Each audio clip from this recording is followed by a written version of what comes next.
बाथासिफुर 1 नं थारायबारि CRC गिर्जानि सोद्रोमाफोरा जिसुनि जोनोम सान बरायदों। नंगौ, डिसेम्बर दाननि जोबथा सप्तानि 25 खालारखौ बुहुमनाङैनो गोथार बर'दिन सान अदेबानि क्रिसमास सान महरै खना खनला जेरावबो ख्रिस्टियान धोरोमनि सुबुंफोरा गाजा गोमजायै दुखु दाहाफोरखौ बावगारलायनानै गोसोआव गाज्रि साननायफोरखौ निमाहा होलायनानै खौसेयै रंजायो मोसायो। लोगोसेयै आइथा मरियामनि गोरबोआव सारिफैनाय जिसुखौ गोथार गोसोजों नाजावो खुलुमो।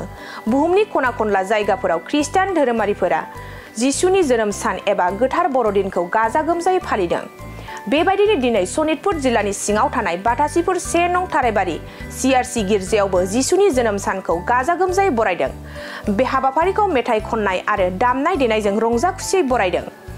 बे हाबाफारियाव बाहागो लानानै गिर्जानि दैदेनगिरि बिथांमोनहा मा फोरमायखो फै जों आबुङै खोनासंना लानि। जोङो गाबोननि प्रग्रामखौहाय गाबोन 2023-25 डिसेम्बर जोङो गाबोन 9:30 निफ्राय जोंहा प्रभु जिसु ख्रिस्टनि जोनोम सानखौ लानानै जोङो पालन खालामगोन। दा जोङो गाबोननि दिनावहाय जोङो पालन खालामनो थांगासिनो दङ बा प्रभु जिसु ख्रिस्टनि जोनोम जानायखौ जोङो वेलकाम खालामनो थांगासिनो दङ। दा बेजों लोगोसे जोङो बे प्रग्रामजों लोगोसे जोङो खाथि खालानि भाइ बन्धुफोरखौबो जों लेंहरदों बर'दिनखौहाय एखेलगे मानिनानै पालन खालामनानै अनलायनायजों बेबायदिनो जोङो बे प्रग्रामखौ खालामलांनो सानदों। दा खाथि खालानि भाइ बन्धुफोरखौ लेंदों आरो गोबां बेबायदिनो सानजा सोनाब सा खोलानिफ्रायबो गोबां आलासिफोरखौ लेंहरनाय जादों। जोंनि मण्डलिनि बादैबो गोबां मानसिफ्रा फैनानै बे प्रग्रामाव बाहागो लाफैगोन। स' बिनिखायनो आङो बारा गोलाव बुंनो सानाखै, आं बेजोंनो मिथिहोनो सानो जे जोंनि नाम्बाराव बाथासिफुर नाम्बार 1 थारायबारि CRC मण्डलिनि जानानै आङो बे मण्डलिनि दैदेनगिरि पास्टर जानानै आं बेखौनो मिथिहोयो जे बे नोंसिनि निउसनि गेजेरजोंहाय गासै नायगिरि नोंथां आरो नोंथांमोनखौहाय जे गाबोन जोङो पालन खालामनो थांनायजों लोगोसे प्रग्राम जोबनायजों लोगोसे जोंहा जानाय लोंनायबो खालामदों। जानाय लोंनाया बेबायदिनो जोंहा गोबां आइटेमनि फानदों बेबायदिनो आरो बे जानाय लोंनायखौ जोंहा गासैबो स्पन्सार खालामनाया जोंहा गेरेमसा बिथां। दिनै गेरेमसा बिथाङा जोंनि बे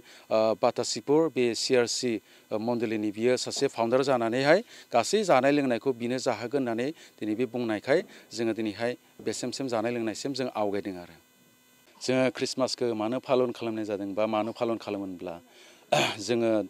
बाइबेलाव नायब्ला जों मिथिनो मोनो जे 2023 बोसोरनि सिगां बे बुहुमाव फैनानै प्रभु जिसु ख्रिस्टआ जोनोम लादों होनना बुंदों।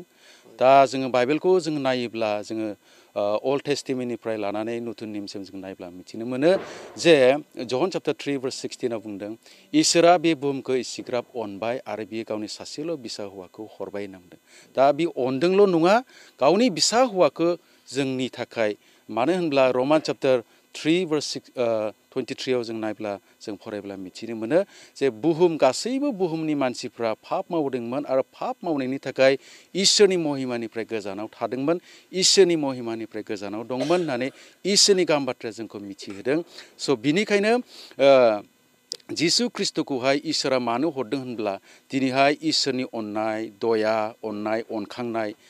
दिनैहाय पापनिफ्राय मुक्ति मोननो थाखाय दिनैहाय खोमसियाव थाबायनाय मानसिफ्रा स्रांखौ नुनो मोननायनि थाखाय बा खोमसियाव थाबायनाय मानसिफ्रा स्रांखौ मोननो थाखायसो दिनै इसोरा गावनि सासेल' बिसा हौवाखौ बे बुहुमाव हरदों। बेनिखायनो जोङो दिनै रंजानायजों दिनैहाय जोङो प्रभु जिसु ख्रिस्टनि जोनोम सानखौ दिनैनि बे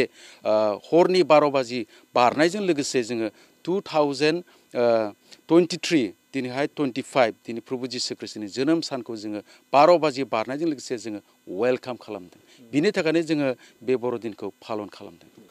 आङो दा सिगाङाव बुंग्रोयो जे जोंनि बे खौरां नायगिरि गासैबो रायजो राजाफोरनिसिम आङो हामबायनाय थाबाय। दा जोङो बे गुसु हरनि समाव बे प्रग्रामखौ खालामनाया जाहैबाय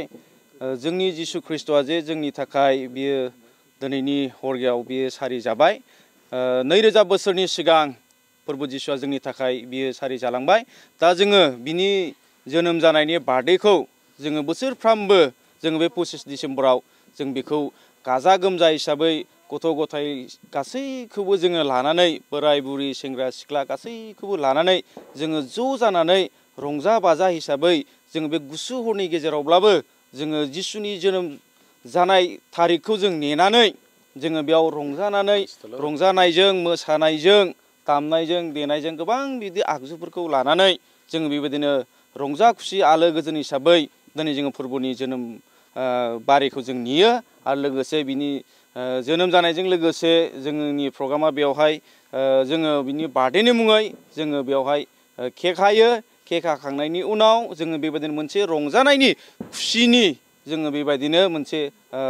बमा गावो आरो जोङो ना रंजानायनि खुसि खालामनायनि बमा जोङो गावो दा बिदिनो जोङो फोरबो इसोरखौ बाख्नायो आरो बे 25 डिसेम्बरखौ जोङो बेबायदिनो बयबो जोङो गोसो मोदोम जिउ होनानै बायाजासे मेङाजासे बेबायदिनो जोङो नेनानै जोङो बेखौ बरायो एसेनोसै हामबाय আজি গোটেই বিশ্ববাসীয়ে আজি যীশুখ্ৰীষ্টৰ জন্মদিনটো পালন কৰি আছে বা উদযাপন কৰি আছে সঁচাকৈ উল্লাস মালহেৰে আৰু আনন্দৰে পালন কৰি আছে কাৰণটো হেতুৱে যে সঁচাকৈ আমি মানুহ সকলো মানে পাপ কৰিছিলে আৰু ঈশ্বৰৰ মহিমাৰ পৰা বঞ্চিত হৈ আছিলে আৰু তেওঁৰ এই পৃথিৱীলৈ অহাৰ উদ্দেশ্যটো হৈছে তেওঁ আমাক পাপৰ পৰা মুক্ত কৰালে আৰু সকলো শাস্ত্ৰতে কয় যে বিনা তেজ নোবোৱালে আমাৰ পাপৰ ক্ষমা নাই গতিকে যীশুখ্ৰীষ্ট তেওঁ নিজৰ পবিত্ৰ তেজ আমাৰ সকলো মানৱ জাতিৰ কাৰণে দি দিলে আৰু আমাক সকলোকে পাপৰ পৰা উদ্ধাৰ কৰিলে আৰু কাৰণ তেওঁ পবিত্ৰ হয় আৰু সেইজনে পাপ ক্ষমা কৰিবলৈ পাৰে যিজনে এটাও পাপ কৰা নাই আৰু আমাৰ শাস্ত্ৰত আমি বাইবেলৰ শাস্ত্ৰত পাইছোঁ যে যীশু পবিত্ৰ হয় আৰু তেওঁ পবিত্ৰ হোৱাৰ কাৰণে আমাৰ সকলো মানৱ জাতিৰ পাপ ক্ষমা কৰিলে আৰু আমাক উদ্ধাৰ কৰিলে আৰু মুক্তি দিলে আৰু অনন্ত জীৱন মুক্তি উদ্ধাৰ শান্তি আনন্দ কেৱল আৰু কেৱল যীশুতেই আছে ধন্যবাদ খ্ৰীষ্টমাছ মূল পালন কৰাৰ উদ্দেশ্যটো হৈছে বাইবেলত আমাক যোহন 3:16 কৈছে যে কাৰণ ঈশ্বৰে জগতক ইমান প্ৰেম কৰিলে যে তেওঁ নিজৰ একমাত্ৰ পুত্ৰকে দান কৰিলে যাতে যিকোনোৱে তেওঁত বিশ্বাস কৰে তেওঁ নষ্ট নহয় কিন্তু অনন্ত জীৱন পায় আমি বাইবেলত আমি পাওঁ যে সঁচাকৈ মানুহে পাপ কৰিলে আৰু ঈশ্বৰৰ মহিমাৰ পৰা বঞ্চিত হৈ গ'ল আৰু মানুহে নৰকৰ যাত্ৰী হৈ আছিল নৰকৰ পথত গৈ আছিল গতিকে ঈশ্বৰে দয়া কৰি ঈশ্বৰে অনুগ্ৰহ কৰি ঈশ্বৰে আশীৰ্বাদ কৰি মানৱ জাতিৰ ওপৰত তেওঁ নিজৰ একমাত্ৰ পুত্ৰকে এই ধৰালৈ এই জগতলৈ পঠালে আৰু আমি সকলোৱে বাইবেলে কয় আমি সকলোৱে পাপী হয় আৰু আমি আমাৰ পাপ লৈ আমি ঈশ্বৰৰ ওচৰত কেতিয়াও যাব নোৱাৰোঁ কাৰণ ঈশ্বৰ হৈছে পবিত্ৰ গতিকে এই পাপে আমাক ঈশ্বৰৰ মহিমাৰ পৰা বঞ্চিত কৰি দিলে কিন্তু ঈশ্বৰে মৰম কৰি ঈশ্বৰে দয়া অনুগ্ৰহ কৰি তেওঁৰ নিজৰ একমাত্ৰ পুত্ৰ যীশুক এই ধৰালৈ পঠালে এই পৃথিৱীলৈ সকলো মানৱ জাতিৰ কাৰণে পঠালে আৰু যীশুৰ যোগেদি আমি ঈশ্বৰৰ ওচৰলৈ যাবলৈ কাৰণে ঈশ্বৰে আমাক এটা উপায় কৰি দিলে আৰু যোহন 14:6 কৈছে যে ময়ে বাট আৰু সত্য আৰু জীৱন মোৰ যোগেদি নগ'লে পিতৃৰ ওচৰলৈ কোনো নাযায় খ্ৰীষ্টমাছৰ উদ্দেশ্য বৰদিনৰ উদ্দেশ্যটো এইটোৱে হৈছে যে সঁচাকৈ ঈশ্বৰে আমাক প্ৰেম কৰিলে আৰু তেওঁ নিজৰ একমাত্ৰ পুত্ৰকে দান কৰিলে আৰু আমাক পাপৰ পৰা উদ্ধাৰ কৰিলে আৰু শুভবাৰ্তাটো এইটোৱে হয় যে তেওঁৰ যীশুত আমাৰ অনন্ত জীৱন আছে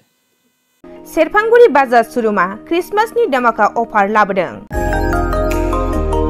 कक्राझार जिल्लानि सेरफांगुरियाव थानाय फुंखा एन्टारप्राइज बाजार सुरुमा 15 डिसेम्बरनिफ्राय 31 डिसेम्बरसिम क्रिसमास दामाका अफार आरो एक्सचेन्जनि खाबुफोर होगासिनो दङ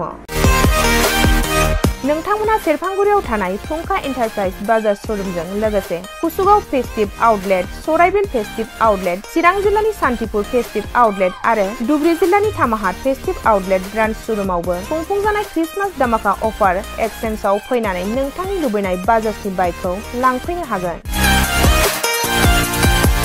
बाजाजनि बाइक सालायनो मोजां मोनग्रा रायजो राजाफोरनो फुंखा एन्टारप्राइज बाजार शोरूमा लोगोसे मोजां अफारफोरबो लाबोदों बेफोरनो जाबाय 90% लन गंनै हेलमेट फ्रि केस होनानै बाइक बायगिरिफोरनो 1000 रां केशबेक हरफिननाय जागोन आरो क्रिसमास दामाका अफार एक्सचेन्जजों लोगोसे बाइक बायगिरिफोरनो गांसे ब्लेंकेट फ्रि हरफानाय जागोन